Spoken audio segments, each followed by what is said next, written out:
Okay, so to start with, once you are ready to get started on drawing your axis, you go to the grids panel under the modeling menu here.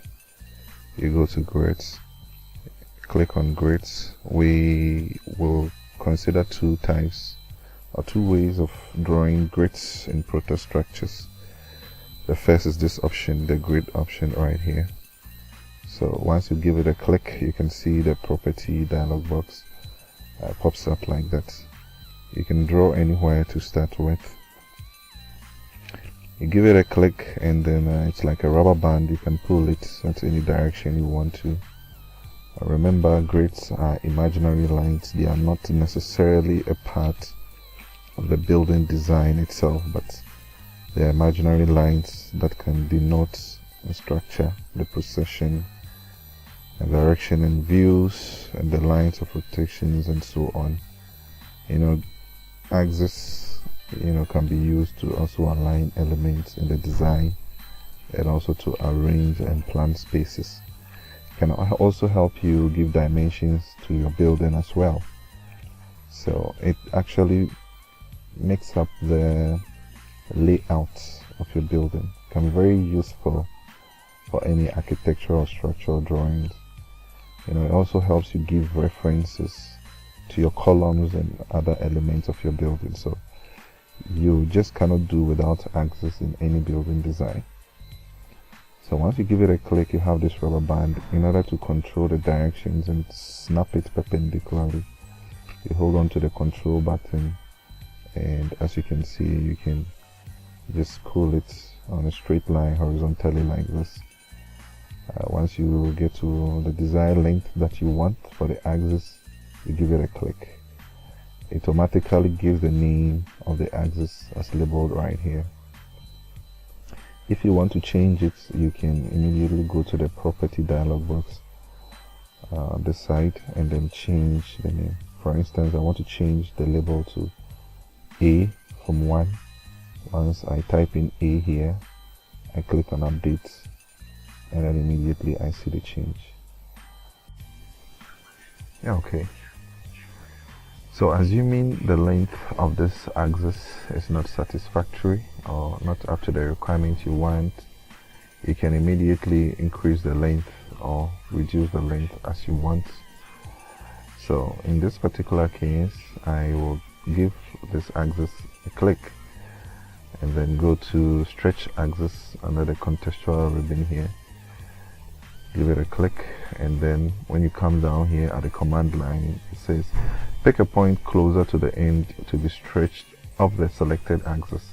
So I come somewhere around here. Once I snap to the end point, I give it a click and then stretch it to the length I want. By pressing F2, the program gives me the chance to type in the value or the amount of distance or length or increase I want to implement in this case. So in my case, I'll type in 6,000, which is 6 meters. Just increase the length of the axis by 6 meters, just like so. And then the next thing is to be able to draw other axes right above, 2 more axes, one 2 meters, the other also 7 meters, reference to this particular axis labeled A. In order to do that, once I click this axis, as in this particular case already highlighted, I go to offset axis, give it a click, and then as you can see for the preview, I can see the length away from the previous one, and once I get the desired length, I can give it a click. But if I want to be precise and accurate, I can again hit F2, and then the program will give me the chance to enter the desired value I want. In this case, 2,000, which is 2 meters. And then the next one, reference to this B, will be 5,000. So just by pressing F2,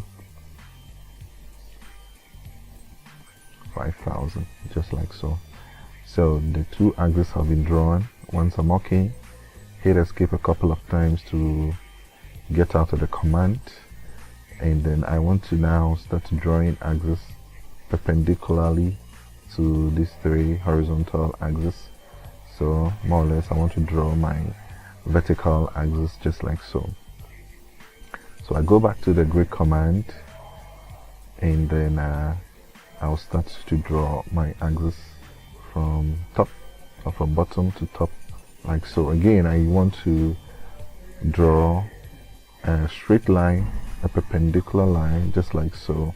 So I'll hold on to the control button, and then once I'm okay with the length, I give it a click, and already it has labeled for me 1, and I'm okay with that. In any case, I don't want to use this label. I'll go to the property box here, change it, and then hit update. So now I want to draw maybe 3 or 4 more axes at the right hand side.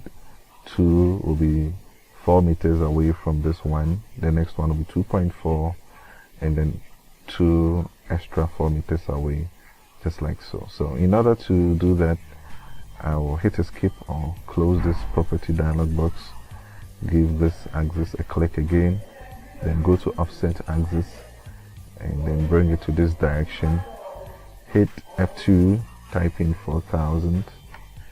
The next one will also be 4000, so it's already activated, so I'll just press enter again, and then the next one will be 2004. So by pressing F2 I can change the value again, and then I'll go back to 4000,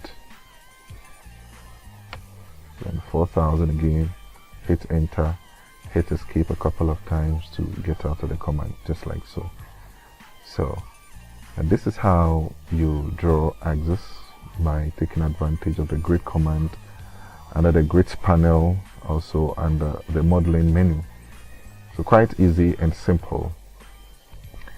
So this is how you can draw quick axes by taking advantage of the grids as well. So the next thing we'll look at is to also get to know how to use the orthogonal axis generator, which can be a very quick way to generate this axis or axis like this, or building layouts that have axes perpendicular to each other. Quite very simple and fast to use.